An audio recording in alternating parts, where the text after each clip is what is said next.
ये है दिल्ली दर्पण। स्टैंड अप कॉमेडी क्लब में और बार में इंस्टाग्राम और यूट्यूब पे चल रही है। मैं उसको कॉमेडी नहीं मानता, वो सिर्फ गालियाँ हैं। कम से कम मेरी वीडियोस देख के लोग गालियों वाली कॉमेडी तो नहीं सुन रहे। मैं अच्छा कंटेंट दे रहा हूँ, सब्जेक्ट होता है, कोई भी बेहूदी मिमिक्री नहीं है। केजरीवाल खुद देखेंगे तो उनको भी हंसी आएगी। देखो भाई दिल्ली दर्पण वालों, मैं आपको बहुत शुभकामनाएं देता हूँ कि आप दिल्ली के दर्पण में अपना मुखड़ा भी देखते रहे। अध्यक्ष महोदय, जहाँ तक प्रश्न है दिल्ली दर्पण का, तो मैं सारे देश के समक्ष है डंके की चोट पर कहना चाहता हूँ कि जहाँ तक पाकिस्तान का सवाल है तो पाकिस्तान से अब कश्मीर पर कभी कोई बात नहीं होगी।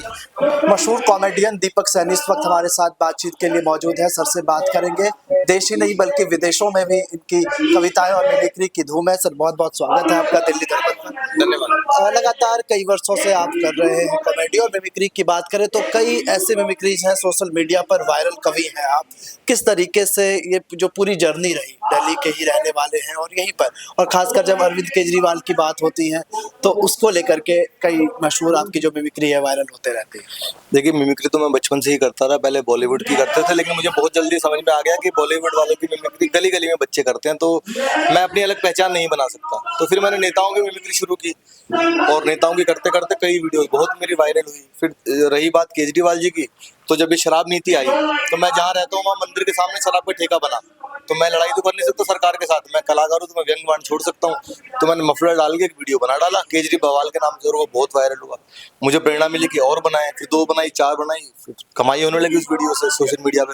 मैंने कहा यही बनाओ, और फिर मैंने देखा कि कम से कम मेरी वीडियोस देख के लोग गालियों वाली कॉमेडी तो नहीं सुन रहे। मैं अच्छा कंटेंट दे रहा हूँ, सब्जेक्ट होता है, कोई भी बेहूदी मिमिक्री नहीं है। केजरीवाल खुद देखेंगे तो उनको भी हंसी आएगी। कई जो अभी बात करें कॉमेडी की या मिमिक्री की, कई ऐसी वल्गर जो चीजें हैं परोसी जा रही हैं। खास करके जो कॉमेडी है वो कोई एज ग्रुप को देखकर नहीं रहती, सभी एज ग्रुप के लोग उसको देखते हैं, तो कहीं ना कहीं एक गलत इम्पैक्ट भी यूथ पर पड़ रहा था इसका। देखो मेरी तो उनसे सीधी सीधी लड़ाई है। मैं अकेला कॉमेडियन हूँ या 1-2 और भी हैं, ज़्यादा लोग नहीं है जो खुल के विरोध करें। मेरा खुला विरोध है जो स्टैंड अप कॉमेडी क्लब में और बार में इंस्टाग्राम और यूट्यूब पे चल रही है। मैं उसको कॉमेडी नहीं मानता, वो सिर्फ गालियाँ हैं। या तो वो गालियों पे हंसाते हैं या वो खुद हंसने लग जाते हैं, तब लोग हंसते हैं। बिना गालियों के वो हंसा ही नहीं सकते, वो 10 मिनट भी नहीं हंसा सकते। जैसे मंच पे मैं भी खड़ा था, आपने देखा, इस मंच पर उनको 5 मिनट भी कोई खड़ा नहीं करेगा, क्योंकि गालियां पब्लिक में नहीं चलती। क्लब और बार में, बल्कि कई बार तो क्लब बार में भी उनके शो नहीं होते, वो लोग खुद ही मैनिपुलेशन करके यूट्यूब पे पीछे से आवाज डाल के बना देते हैं, कोई सुनने नहीं आता उनको।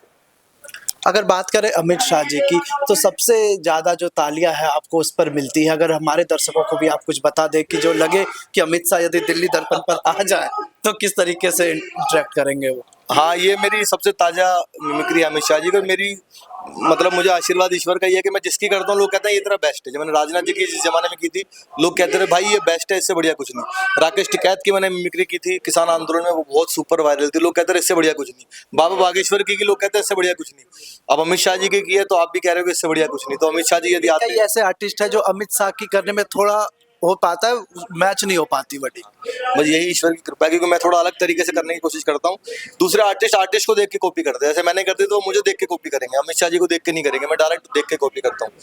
तो अमित शाह जी यदि आते आपके दिल्ली दर्पण पे देखो भाई दिल्ली दर्पण वालों, मैं आपको बहुत शुभकामनाएं देता हूँ कि आप दिल्ली के दर्पण में अपना मुखड़ा भी देखते रहे और दिल्ली की सरकार को भी दर्पण दिखाते रहे कितना भ्रष्टाचार, कितना कुछ उन लोगों ने किया है। तो साफ तौर पे जो ये अंदाज है ये इनको जो है सबसे अलग बनाता है। इसके बाद कवि सम्मेलन का भी आपका सिलसिला शुरू हुआ। बड़े मंचों पर आप जो है कविताएं सुनाने लगे और कवि सम्मेलन का एक आप जाना पहचाना चेहरा बन गए। देखिए मेरी शुरुआत कवि सम्मेलन से हुई है। कवि सम्मेलन में बाद में नहीं आया मैं, मेरी जो जीवन की शुरुआत हुई मंच पे वो कवि सम्मेलन से हुई है। मैं सबसे पहली बार मंच पे मैंने कवि सम्मेलन में प्रस्तुति दी, आज भी देता हूँ, लेकिन मैंने कवि सम्मेलन के अंदर भी उसको रोचकता बनाए रखी, नीरस नहीं किया मैंने कि व्हाट्सएप वाले चुटकुले सुना दिए या इस कवि का कुछ सुना दिया। सब कुछ अपना, मैं कवि सम्मेलन में भी मिमिक्री करता हूँ और लोग उसका भरपूर आनंद उठाते हैं, खूब आनंद उठाते हैं। यदि चलते चलते राजनाथ सिंह जी को सुन लिया जाए और उसके बाद। अध्यक्ष महोदय, जहाँ तक प्रश्न है दिल्ली दर्पण का, तो मैं सारे देश के समक्ष है डंके की चोट पर कहना चाहता हूँ कि जहाँ तक पाकिस्तान का सवाल है तो पाकिस्तान से अब कश्मीर पर कभी कोई बात नहीं होगी। बात यदि होगी तो पीओके पर होगी। तो साफ तौर पे बहुत बहुत धन्यवाद आपका। हमारे साथ दीपक सैनी थे, मशहूर कॉमेडियन है और इन्होंने पूरा सिलसिला बताया। और सबसे बड़ी लड़ाई इनकी जो है वो वल्गर कॉमेडी से है। लगातार मंचों पर इस तरीके से ये आवाज भी बुलंद करते रहते हैं। कैमरा पर्सन कमल के साथ बॉबी मिश्रा, दिल्ली दर्पण टीवी। लेटेस्ट खबरों के लिए सब्सक्राइब करें हमारा YouTube चैनल या फिर लॉग ऑन करें www.delhidarpantv.com। खबरों की कवरेज और विज्ञापनों के लिए संपर्क करें।